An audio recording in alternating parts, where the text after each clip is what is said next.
Hello traders and welcome to our market update. It's Tunapan here, founder of Master the Markets Illustrates Conference and the Traders Open Day.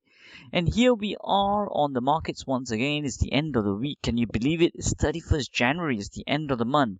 How has your first month of the year gone so far? So we'll be talking about that very shortly and on our performance as well. But before that, all I wanted to go through with you was just one topic as we always do. Now here's a favorite question that we usually get asked when we do our conferences and our live trading boot camps and live trading webinars is Tiru, or Rishi, can you tell us the difference between day trading and end of day trading, right? That's the usual thing. And a lot of people do get excited by day trading. So what are the real differences? What is the difference between day trading versus end of day? Now, first of all, day trading by its terminology means entry and exit on the same day. Okay, same day. However, end of day is usually you place it on one day and then you leave it overnight. It's usually overnight trades. You don't enter and exit within the day. Okay, not like day trading, unlike day trading. The second difference, however, traders, is that for day trading, because you got to enter and exit within the same day, you have to be in front of the screen. You have to monitor the market and you got to exit according to your parameters. Now, however, end of day is more like set and forget. Now you set and forget with all your entry, stop loss and target in place. So risk management is always there even when you're not in front of the screen and you've left it overnight, and it's more passive kind of a cash flow stream. Now the third difference is that of course day trading is much more faster. Everything happens in a much more faster scale than end of day, which is a bit more slower because you're leaving it to run by itself at least for one day and then you analyze it every day at the end of the day. Okay, like 10 p.m. midnight for currencies, 10 p.m. for stocks. So all that kind of stuff, the indices and all that stuff. Depending on the stock market that you're trading in, sometimes that can be 4:30 for the FTSE, and for the Dow would be our time would be 9 p.m. or 10 p.m. depending on GMT and the time zone that you're in. Right.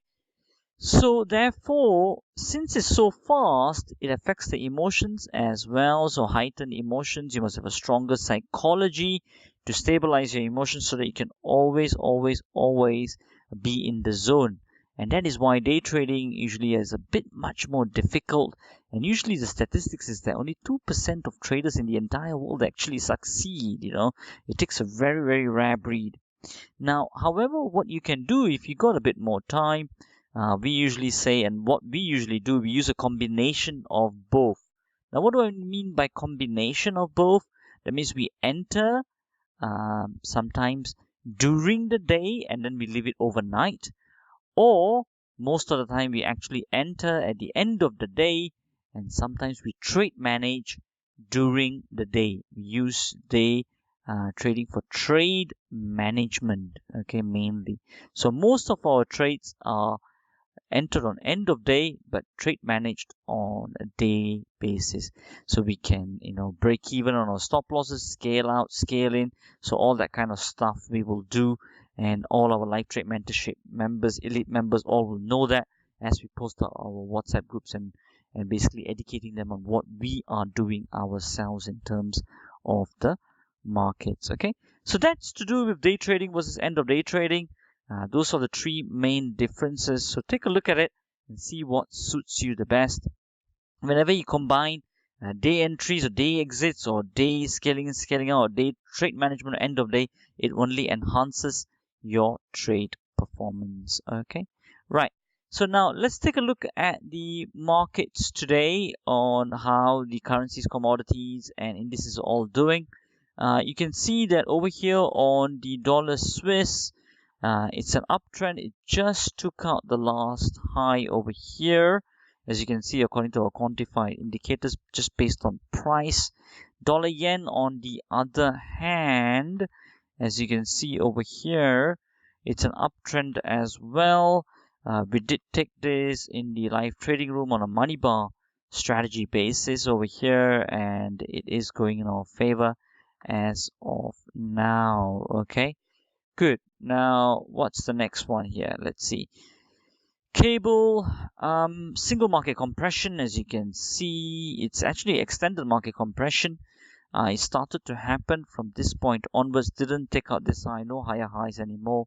So it started to compress over here much more. Remember that in a bottleneck, usually the outburst can be much larger. For here, as of now, the open equity is towards the upside, so you can look for a little bit more up move before to see how momentum takes it forward. Euro dollar, we did get a bit of buying pressure. We are in this trade. We caught this on the live trading webinar. As of now, we have unrealized profit. As of now, it did close above the high as well as of today. So we'll see how that carries on. That's a primary. There's a lot of open equity to the upside. So let's see if that sustains. Now, in terms of Aussie dollar, on the other hand, let's see. Now, Aussie dollar, on the other hand, that's a downtrend. So nothing really much on that. It looks like there's a market exhaustion here. So maybe reversal is what we're looking at. Euro yen, again, market exhaustion here. Highly probably there's a big possibility for it to move to the upside, okay, over here. Now, Bitcoin, on the other hand, what do we have, traders? We have an uptrend as well. Over here, not really a strong market exhaustion yet, so maybe we can look to see a bit more movement to the upside. Over here, what do we have? Now we got more to the downside over here on the FTSE. Open equity, however, still not really, is still showing a bit more turns. I would expect maybe a probability of it turning over here to make a low. Let's see how that performs. We got oil, a lot of market exhaustion here, very large open equity. Highly probably this may become the low, high open equity to the upside now. Okay, so let's take a look at that, whether oil does make that low or not. Gold, yes, market exhaustion to the bottom, the top. This could highly probably become a top. Let's see, but it's consolidating at the moment. I would say high probability to the downside. Dow Jones uptrend is just confirmed this low. So let's see higher open equity to the upside. So we'll see if it stalls around here. All we can see is that there's a bit of a compression starting to happen. Highs are not going much. A little bit of a divergence starting to happen. So we'll start to observe how that carries along. Okay, good. And that's to do the market update over there. Now we go on to our trade performance, trading floor performance. How did we do this week? Now, on the live trade mentorship so far, live trading room, what we actually have, the GB Live. GB Live made about 0.4% for this week, is what we have in terms of the rooms. So 0.4% profit. And in terms of the pips, is £460, 46 pips at £10 a point is what we're talking about.